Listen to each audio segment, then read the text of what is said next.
ഭയങ്കര ഒരു എല്ലാവരും അങ്ങനെ അനുശ്രീ ആയിരുന്നു. അനുശ്രീ പിന്നെ നിക്കി മാത്രമാണ് കുറച്ച് ദിവസം ഉണ്ടായിരുന്നുള്ളൂ. അപ്പൊ നിക്കിക്ക് പെട്ടെന്ന് നിക്കിയുടെ പോർഷൻസ് തീർക്കേണ്ടത് കൊണ്ട് നിക്കിക്ക് മാത്രം അതിൽ പങ്കെടുക്കാൻ പറ്റിയില്ല. ബാക്കി സെറ്റിലുള്ള എല്ലാവരും അതിൽ പങ്കെടുത്തിട്ടുണ്ട്.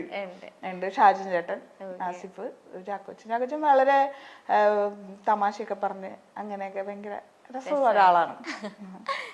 ഓക്കെ, രാജുവേട്ടൻ. ഇല്ല, ഞങ്ങള് വളരെ എന്താണ്, അദ്ദേഹം വളരെ ഫ്രണ്ട്ലി തന്നെയായിരുന്നു. ഞങ്ങൾ ഒരുമിച്ചുള്ള ആ ദിവസങ്ങളൊക്കെ വർക്കിനോട് ബന്ധപ്പെട്ട കാര്യങ്ങൾ മാത്രം സംസാരിച്ചിട്ട് പോകുന്ന ഒരു രീതിയിലായിരുന്നു. അതുകൊണ്ട് ചേട്ടന് കുറച്ചുകൂടെ കംഫർട്ടബിൾ ആയിരുന്നു അല്ലേ? ശരിയാ, പൊതുവെ കേട്ടിട്ടുണ്ട് രാജുവേട്ടനും കുറച്ചുകൂടെ ഒന്ന് റിസർവ്ഡ് ആണ്, അധികം സംസാരിക്കൊന്നും ഇല്ല എന്ന് കേട്ടിട്ടുണ്ട്. ഓക്കെ, ആസിഫ് അലി. ആസിഫ് അലി ഞാൻ നേരത്തെ പറഞ്ഞല്ലോ, പിന്നെ അങ്ങനെ തന്നെയായിരുന്നു സെറ്റില്. ആദ്യത്തെ ഒരു 2-3 ദിവസമാണ് എൻ്റെ ഒരു ഉൾവലിവ് എനിക്കുണ്ടായിരുന്നത്. അവർക്കതൊന്നുമില്ല.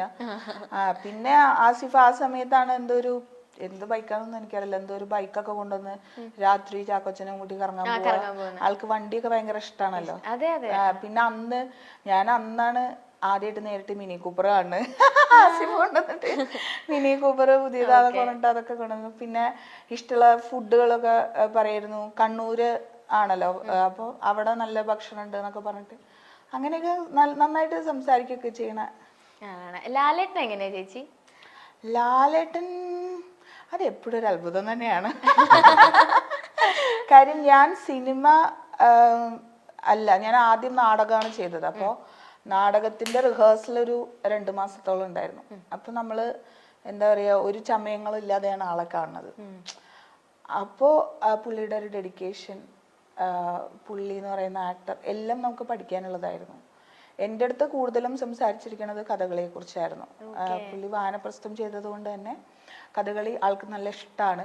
പക്ഷെ പഠിക്കാനുള്ള ഒരു സമയം കിട്ടിയിട്ടില്ലല്ലോ. പക്ഷെ എങ്കിലും വാനപ്രസ്ഥത്തിന് വേണ്ടി പഠിക്കാൻ പറ്റിയത് ഭാഗ്യം എന്നുള്ള രീതിയിലായിരുന്നു സംസാരിച്ചിരുന്നത്.